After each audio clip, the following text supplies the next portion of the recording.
بسم اللہ الرحمن الرحیم۔ السلام علیکم ویورز۔ میں آپ سب سے یہ کہنا چاہ رہی تھی کہ میں گھر میں مدرسہ بھی پڑھاتی ہوں چھوٹے بچوں کو، اور مستورات بھی آتی ہیں، مگر چھوٹے طالبات اور طالبائیں بھی آتی ہیں۔ تو یہ میرے مدرسے کا فائدہ ہے، جمعیت تعلیم القرآن۔ اس کو ہم کھولیں گے۔ بسم اللہ الرحمن الرحیم۔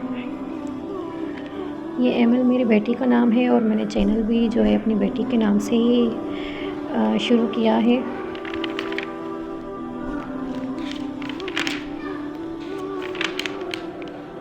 چونکہ یہ میری بیٹی کا قاعدہ ہے ماشاءاللہ، اور میں آپ کو اس کے کچھ قواعد بتاؤں گی تختی نمبر 1 کے، جو میں بچوں کو پڑھاتی ہوں۔ میں ایک کاپی بھی رکھتی ہوں کیفیت کے لیے، اور اس میں بچوں کا سبق بھی لکھا جاتا ہے، اور ان قاعدے کی جو ہے تختیاں بھی لکھی جاتی ہیں جو کہ بچوں کو پڑھائی جاتی ہیں، تاکہ ان کی بنیاد مضبوط ہو اور انہیں قواعد کا معلوم ہو۔ جیسے کہ آپ دیکھ سکتے ہیں، یہاں صرف تختی نمبر 1 لکھا ہوا ہے، مگر اس کی تفصیل نہیں لکھی ہوئی، اس لیے ہم تختی نمبر 1 جو ہے وہ کاپی میں لکھتے ہیں۔ تختی نمبر 1 کا نام ہے مفرد۔ یہاں پر واضح طور پر علماء نے تفصیل سے بیان کیا ہے کہ اس کا نام ہے مفردات، اور یہ مفرد کی جمع ہے۔ الگ الگ حروفوں کو مفردات کہتے ہیں، اور یہ کل 29 حروف ہیں۔ 15 جو کہ ہیں مد والے، جن پر مد کا نشان ہے وہ 15 مد والے ہیں، اور جو بغیر مد والے ہیں وہ 14 ہیں۔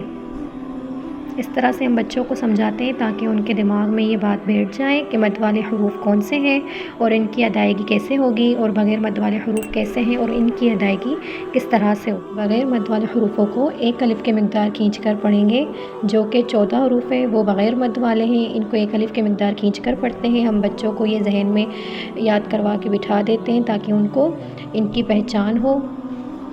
الف، با، تا، ثا، ح، خ، را، زا، طا، ظا، فا، ہا، حمزہ، یا۔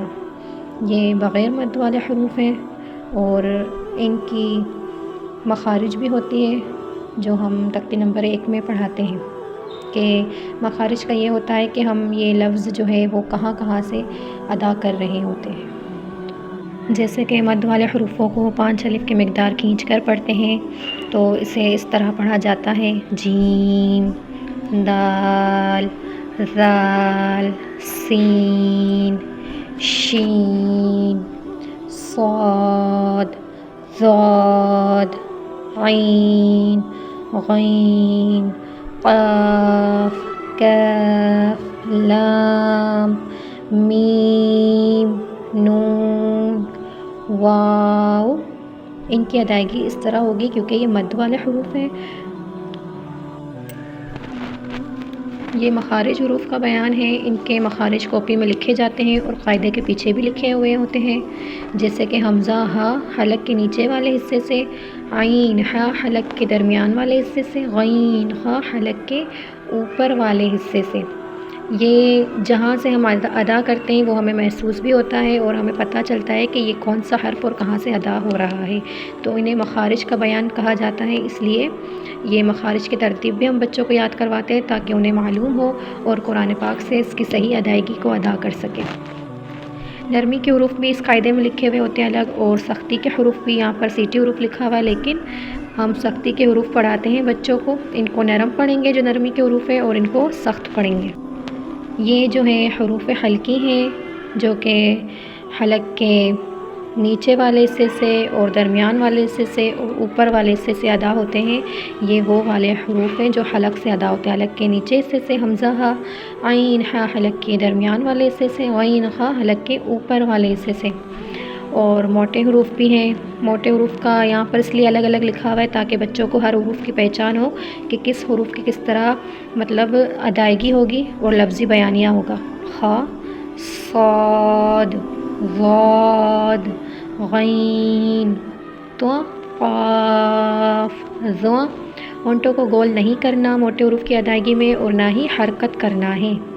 ہم آواز حروف بھی اسی طرح آئے بچوں کو پہچان میں آئے، سمجھ میں آئے، تاکہ جو دو دو حروف ہیں وہ آپس میں ملتے ہیں، ان کی آواز جو ملتی ہے وہ کون سے حروف ہیں اور کس طرح ان کو ادا کرتے ہیں، اس لیے ہم آواز حروف انہیں کہا جاتا ہے۔ جیسے کہ اس کو ادا کریں گے تا تو، زال ز، ضا ضاد، سا سین صاد، ح ح، قاف کاف، حمزہ عین۔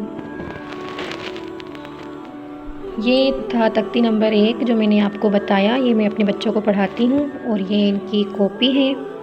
کاپی میں بھی تختی نمبر 1 لکھا ہوا ہے، 15 مد والے اور 14 بغیر مد والے۔ آپ سے ریکویسٹ ہے کہ آپ میرے اس جو ویڈیو کو ہے وہ دیکھیں اور اس حروف کو سمجھیں، تختی نمبر 1 کو سمجھیں، اور آپ کو صحیح لگے تو مجھے کمنٹ باکس میں بتائیں کہ میں کس طرح پڑھا رہی ہوں، اور مجھے سپورٹ کریں، میرے چینل کو سبسکرائب کریں، میری ویڈیو کو لائک کریں اور آگے شیئر کریں۔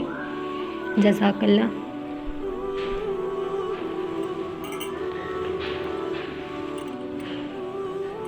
اب میں ویڈیو کا کرنے لگی ہوں اینڈ۔